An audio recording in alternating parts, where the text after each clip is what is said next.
Hello दोस्तों, कैसे हैं आप सभी? आई होप आप सभी अच्छे होंगे और अपने सीटेट की प्रिपरेशन अच्छे से कर रहे होंगे। तो इसी के क्रम में आज ईवीएस की क्लास में हम लोग पढ़ने वाले हैं राज्य दर्शन, जो कि हमारे द्वारा एनसीईआरटी बेस्ड ईवीएस क्लास 3, 4, 5 के से कवर किया गया है।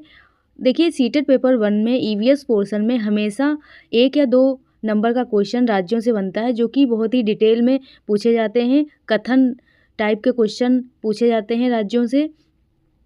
तो राज्यों के बारे में काफ़ी डिस्क्रिप्टिव टाइप से पढ़ना होता है। इसी के क्रम में आज हम कवर करने वाले हैं पूर्वोत्तर भारत के 3 सबसे इम्पॉर्टेंट राज्य, जिनसे हमेशा सीटेट में क्वेश्चन पूछा जाता है। कौन कौन से राज्य आज हम कवर करने वाले हैं, एक बार देख लेते हैं। असम राज्य को कवर करने वाले हैं। मणिपुर और मिज़ोरम राज्य को आज हम देखने वाले हैं। तो चलिए, आज का हमारा पहला राज्य कौन सा है? असम। असम के बारे में पूरी डिटेल से पढ़ते हैं, क्योंकि सीटेट एग्ज़ाम में हर क्वेश्चन डिटेल में ही पूछा जाता है। कथन टाइप का क्वेश्चन पूछा जाता है। चलिए देखते हैं असम राज्य के बारे में। असम भारत के पूर्वोत्तर में स्थित है। कहाँ स्थित है? पूर्वोत्तर में स्थित एक राज्य है, जिसकी राजधानी क्या है? दिसपुर। असम की राजधानी दिसपुर है और असम को भारत के पूर्वोत्तर राज्यों का प्रवेश द्वार कहा जाता है, क्योंकि ये पश्चिम में किससे लगा हुआ है? पश्चिम बंगाल से। ये पश्चिम में पश्चिम बंगाल से लगा हुआ है और यहीं से होकर कहाँ जाया जाता है? भारत के पूर्वोत्तर राज्यों में प्रवेश किया जाता है। इसलिए इसे कहा जाता है भारत का पूर्वोत्तरी राज्यों का प्रवेश द्वार कहा जाता है।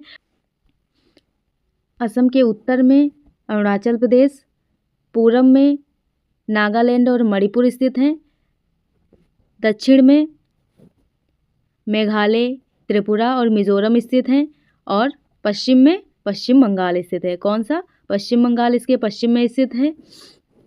पूरब में इसके नागालैंड और मणिपुर स्थित है और उत्तर में इसके भूटान देश, जो कि एक देश है, वो स्थित है और अरुणाचल प्रदेश स्थित है। इसके दक्षिण में त्रिपुरा, मिज़ोरम और मेघालय स्थित है।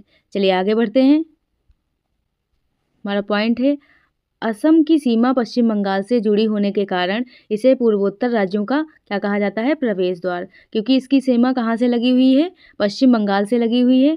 पश्चिम बंगाल से सीमा लगी होने के कारण इसे पूर्वोत्तर भारत का क्या कहा जाता है? प्रवेश द्वार कहा जाता है। चलिए नेक्स्ट पॉइंट देखते हैं।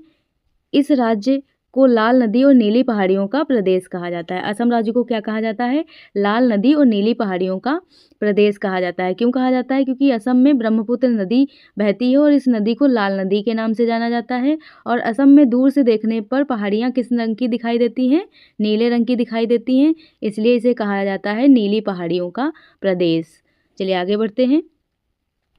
नेक्स्ट पॉइंट है हमारा, असम की आधिकारिक भाषा असमी और बोडो है। क्या है? असमी और बोडो इसकी आधिकारिक भाषा हैं। पुरुषों की पारंपरिक पोशाक क्या है? धोती और गमछा, जबकि स्त्रियां मेखला यानी कि लंबी स्कर्ट या लॉन्ग स्कर्ट और चादर पहनती हैं। यह क्या है? इनका पारंपरिक पोशाक है। चलिए आगे बढ़ते हैं। नेक्स्ट पॉइंट है हमारा, असम में घर जमीन से 10 से 12 फुट ऊपर बनाए जाते हैं। क्या किए जाते हैं? असम में ज़मीन से 10 से 12 फीट ऊपर ऊंचाई पे घर बनाए जाते हैं। और किससे बनाए जाते हैं? बांस से बनाए जाते हैं। क्योंकि ऊंचाई पे बनाने की वजह क्या है? क्योंकि यहाँ पे बारिश बहुत अधिक होती है और बारिश का पानी घर में प्रवेश ना करे, इसके लिए ये ऊंचाई पे बनाए जाते हैं। इस असम के घरों के बारे में हमने डिटेल से शेल्टर वाली क्लास में बताया हुआ है। सभी राज्यों के घरों के बारे में हमने बताया हुआ है डिटेल से। तो आप सभी ने अगर वीडियो नहीं देखी है तो ज़रूर देखिए, वहाँ से भी काफ़ी इम्पॉर्टेंट क्वेश्चन बनते हैं सीटेट एग्ज़ाम में। नेक्स्ट पॉइंट है हमारा, घर काहे से बनाए जाते हैं? बांस से बनाए जाते हैं और अंदर भी लकड़ियों का प्रयोग किया जाता है। यानी हम कह सकते हैं कि असम में जितने भी घर होते हैं सारे बांस और लकड़ियों से मिलकर बनाए जाते हैं। असम में बांस तथा रस्सी के पुल भी बनाए जाते हैं। पुलों में भी बांस तथा रस्सी का प्रयोग किया जाता है। नेक्स्ट पॉइंट है हमारा, यहाँ बांस को गरीबों का टिम्बर कहा जाता है। क्या कहा जाता है? गरीबों का टिम्बर। किसे कहा जाता है? बांस को कहा जाता है। इंपॉर्टेंट पॉइंट है, बन सकता है कि बांस को कहाँ गरीबों का टिम्बर कहा जाता है? तो असम में गरीबों का टिम्बर बांस कहलाता है। बिहू, बहुत ही इंपॉर्टेंट पॉइंट है। बिहू असम का सबसे महत्वपूर्ण त्यौहार है। क्या है? बिहू असम का सबसे महत्वपूर्ण त्यौहार है और बिहू साल में 3 बार मनाया जाता है। क्या किया जाता है? साल में 3 बार बिहू मनाया जाता है। यह त्यौहार काहे से संबंधित है? खेती के कार्यों से संबंधित है।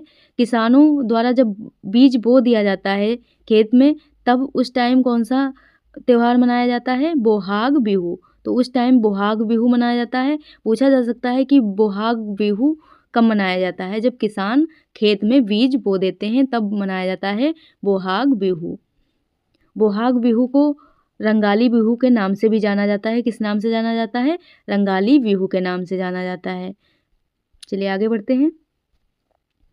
खड़ी फसल की खुशहाली के लिए प्रार्थना के रूप में काती बिहू मनाया जाता है। जब खेतों में फसल तैयार होकर खड़ी हो जाती है तब कौन सा मनाया जाता है? काती बिहू मनाया जाता है। चलिए आगे बढ़ते हैं। माघ बिहू कब मनाया जाता है? माघ बिहू फसल की कटाई के अवसर पर मनाया जाता है। तो तीनों याद रखेंगे। बोहाग बिहू कब मनाया जाता है? बोहाग बिहू जब खेतों में बीज बोए जाते हैं तब मनाया जाता है। और काती बिहू जब फसलों की खुशहाली के लिए हम मनाते हैं। और माघ बिहू फसलों की कटाई के टाइम पे मनाया जाता है। चलिए आगे बढ़ते हैं। चलिए देखते हैं मणिपुर राज्य के बारे में। मणिपुर राज्य भी भारत का पूर्वोत्तर राज्य है जिसकी राजधानी इम्फाल है। क्या राजधानी है? इम्फाल इसकी राजधानी है। ये रेड कलर से जो दिख रहा है भारत के पूर्वोत्तर में, इसका नाम है मणिपुर। मणिपुर राज्य भारत के 3 राज्यों से सीमा बनाता है। इसके उत्तर में नागालैंड है, इसके पश्चिम में असम और इसके दक्षिण में मिजोरम और इसके पूरब में बर्मा या म्यांमार देश स्थित है। चलिए आगे बढ़ते हैं। मणिपुर का शाब्दिक अर्थ है मणियों का देश या आभूषणों की भूमि। मणिपुर का शाब्दिक अर्थ क्या है? मणियों का देश या आभूषणों की भूमि। चलिए आगे बढ़ते हैं। नेक्स्ट पॉइंट है हमारा, मणिपुर की सीमाएं नागालैंड, असम, म्यांमार जो कि एक देश है और मिजोरम से लगती है। लोकटक झील यहाँ का मुख्य जल स्रोत है। लोकटक झील कहाँ है? मणिपुर में स्थित है और इसमें विश्व का एकमात्र तैरता हुआ राष्ट्रीय उद्यान जिसका नाम है केवुल लामजाओ इसी लोकटक झील में स्थित है। लोकटक झील के कारण ही इम्फाल घाटी आज भी चावल का कटोरा बनी हुई है। किसके कारण? लोकटक झील के कारण ही जो इम्फाल घाटी है वो चावल का कटोरा बनी हुई है। चलिए आगे बढ़ते हैं। बिष्णुपुर जिले में स्थित लोकटक झील को उसके तैरते हुए दलदल यानी फुमड़ी का मतलब क्या होता है? ऐसी झीलें जिनमें तैरते हुए द्वीप स्थित होते हैं। क्या? ऐसी झीलें जिनमें तैरते हुए द्वीप स्थित होते हैं उन्हें कहा जाता है फुमड़ियाँ। फुमड़ियों के लिए जाना जाता है, यानी कि मणिपुर को अपनी तैरते हुए द्वीपों के लिए जाना जाता है। मणिपुर का राज्य पुष्प सिरोय कमलिनी है। क्या है? मणिपुर का राजकीय पुष्प जो है सिरोय कमलिनी है। मणिपुर राज्य बांस उत्पादकों का सबसे बड़ा उत्पादक भी है।